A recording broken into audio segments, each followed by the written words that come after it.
And the flooding troubles, of course, continue in Allen County as well, as Bella Vista is clearing up from the hard hits of flooding this week. 21Alive's Jen Danczak is live in Waynedale to give us an update on how things are there. Jen.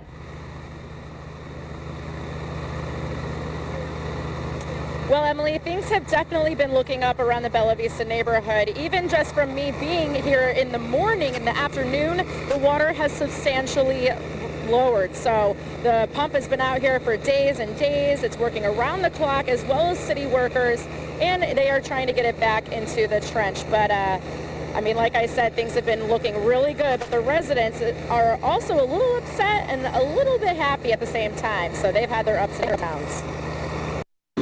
Water gets up high, but they just set a pump up at the bridge, and in a couple of days the water's all gone.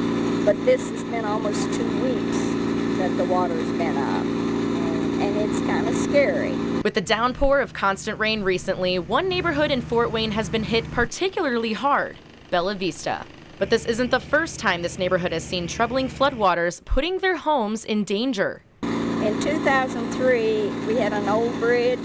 The water was 3 feet higher than the bridge, the floor of the bridge. Even with a pump, the water was like up to my knees in the street. We did have 3 or 4 homes that flooded. Around 50,000 sandbags have been filled for use around the city, much of which are being used here in Bella Vista. City departments have been working around the clock using multiple pumps to clear out water from the streets. But to some upset residents who say the pumps didn't arrive in time, believe that efforts would not have been made if it wasn't for taking matters into their own hands. The one neighbor that called the governor, I think that if he wouldn't made that call, it wouldn't have happened. Just hope the city takes this and a personal, because there's a lot of homes could have been run and we could have been homeless. Other residents stress not to focus on what did happen, but what can happen, and that preparedness is the key to prevention. Stress that everybody try to be prepared as they can. You know, a flash flood is what it is. It's a flash flood, and it can happen in just a second. It's just important, you know, to be prepared. I mean, it's better to have it sandbagged and not need it than need it and not have it. All in all, Bella Vista is not only home to many, but a neighborhood filled with longtime memories. And I love this neighborhood.